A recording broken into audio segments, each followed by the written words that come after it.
Hey, welcome to the wood shop, or in this case, the fancy eating room.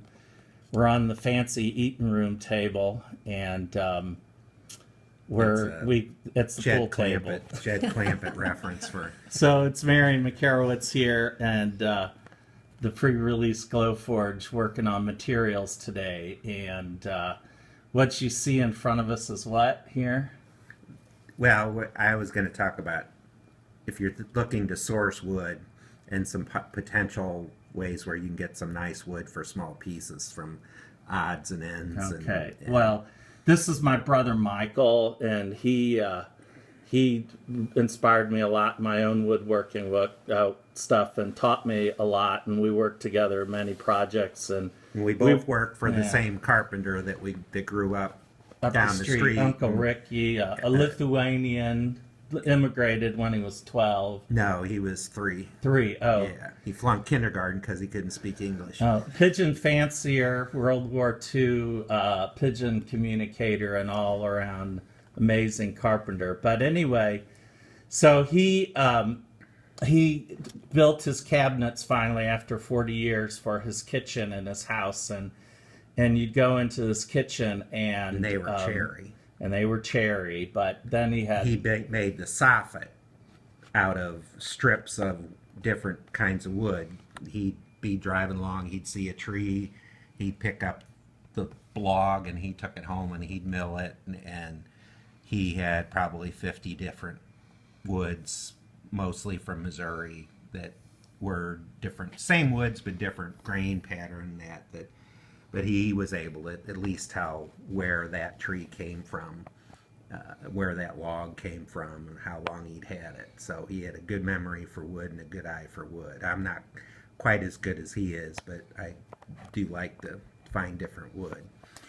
So also here is Tom Ziegler, who's a local carpenter, and he's getting the show and tell here, and that's why Susan, my secretary, she's a great secretary. So anyway, take it away.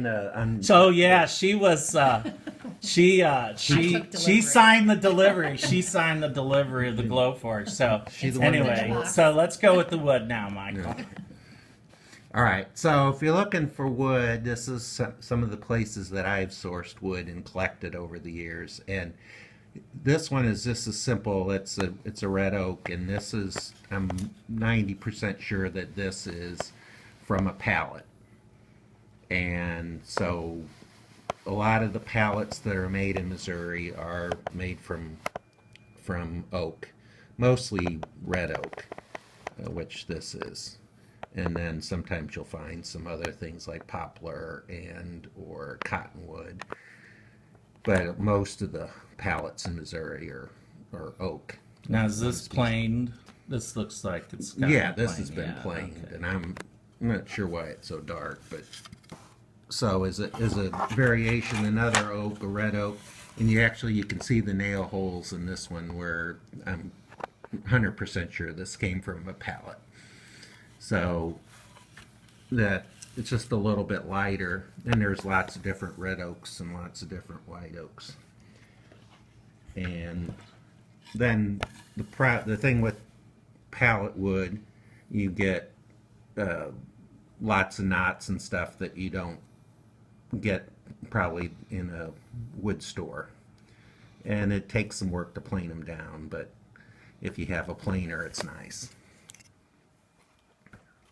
So another way to source wood, and I'm lucky, I have a friend who's a lumber broker, and he buys and sells hardwoods and woods in Missouri, mostly hardwoods, mostly maple. In the 80s, they were shipping carload after carload of oak to California, and that left Missouri unsold, and it was sold by the time it got to California. But now some of the things he's sourcing is one of this, and this is a piece of hackberry. And he's sourcing hackberry that goes to Mexico, and they make the tops of tequila bottles. And tequila's manufacturers decided that. But the interesting thing about hackberry is that it's yellowish, but that yellowish is from exposure to light. So it's a lot light. It's a lot lighter, but once it's been cut and exposed to light, it's darker and more yellow.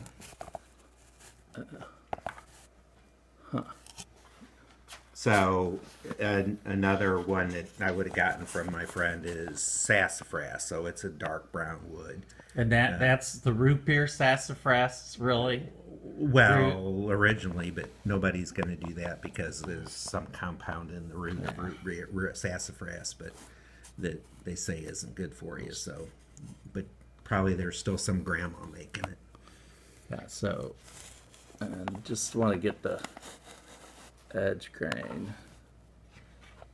Okay.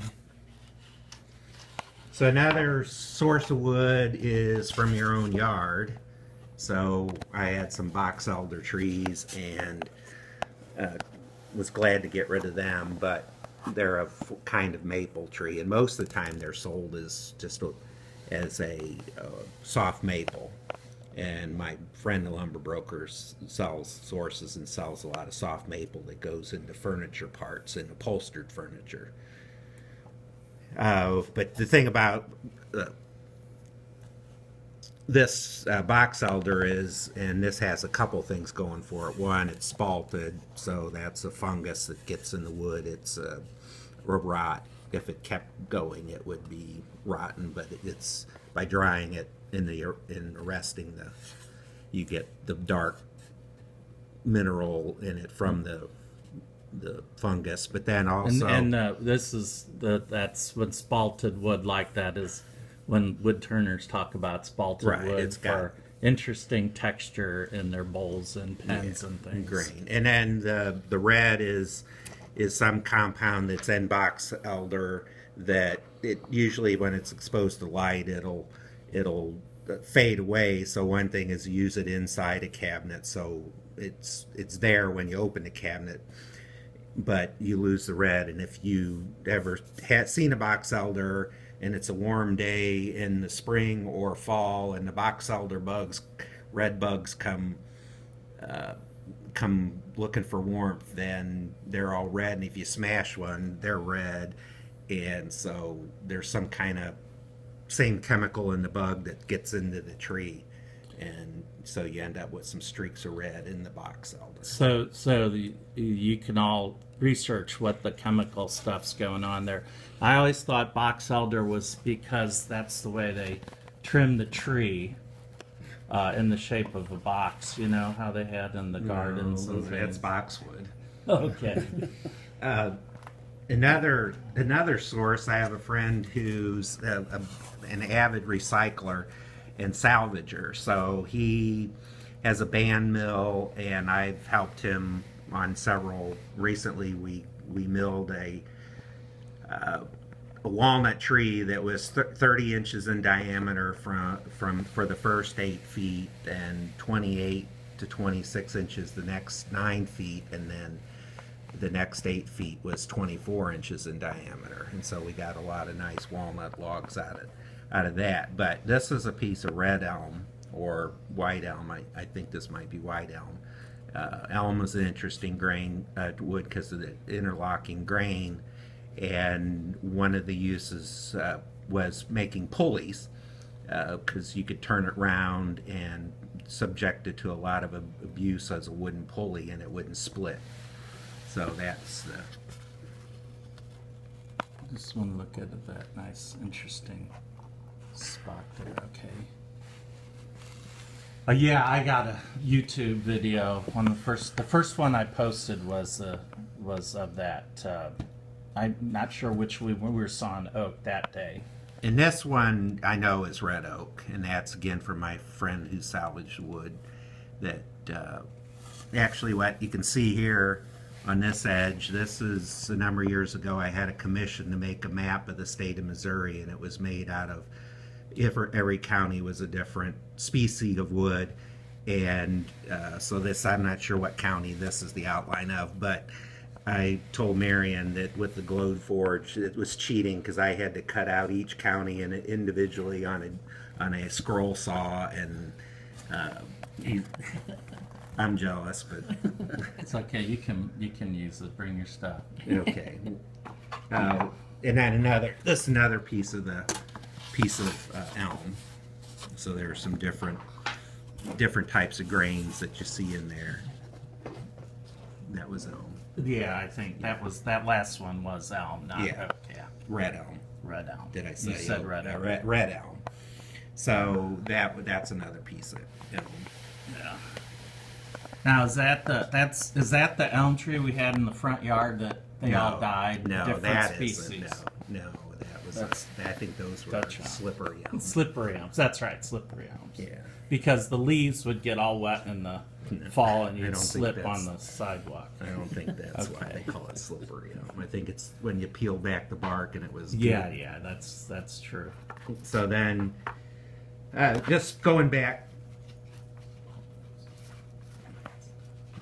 What? Do those last. Oh, okay.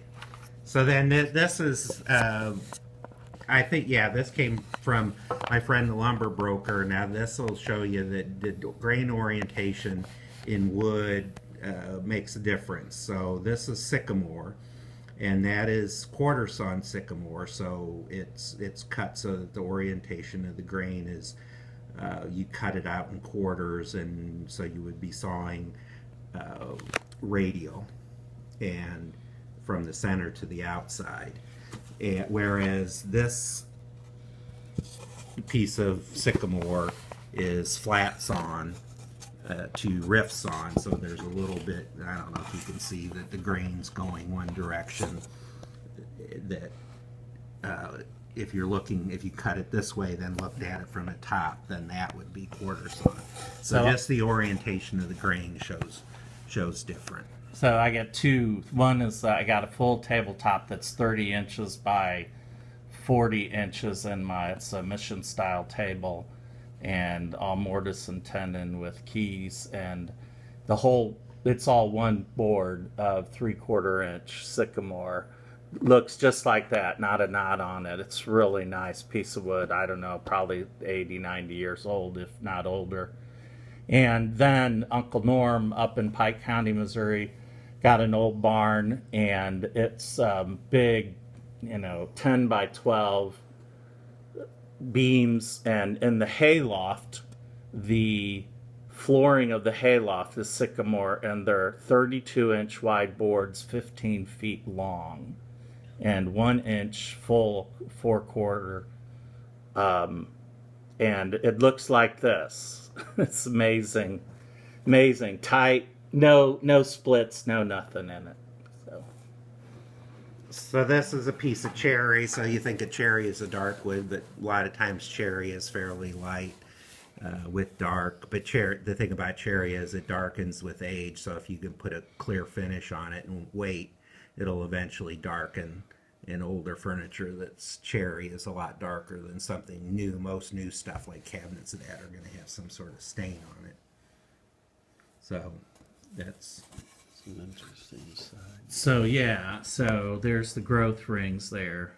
So I had an interesting class one time where the kids did the spreadsheets of Missouri rainfall, Marys County rainfall that was kept since 1947 by the same family in in little pieces of paper, and you can go online and see the original entry form. If you want the digital data, you have to pay, but the data is available for free, but you got to look at each month. So the kids would each get a month by a year, and over a 3-year period, that was one of our exercises.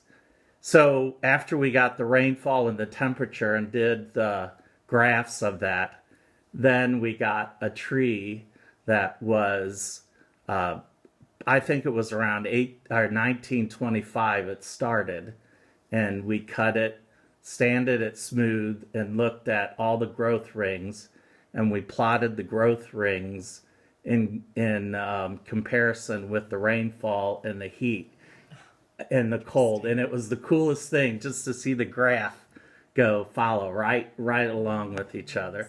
So that's the growth rings. Anyway, that's my story.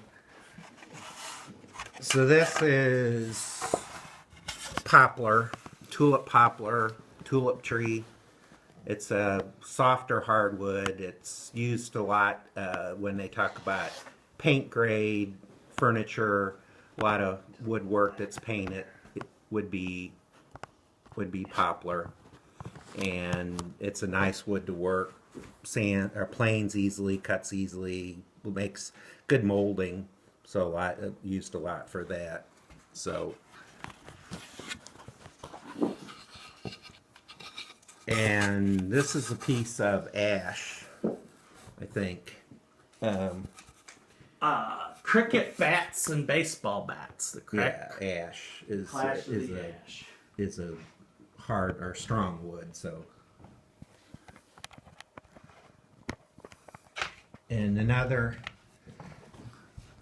and then again, sourcing wood. You know, don't be afraid. This was a neighbor of mine's tree got cut down, and this is catalpa. With the big heart-shaped leaves and lady cigars. The cigars. And so that's catalpa. It's a pretty nice wood. I didn't know it until after I had made it and I air dried it, but I didn't kiln dry it. And then I started cutting into it, and there was a worm still in a piece of wood. I was fortunate. I had a job one time that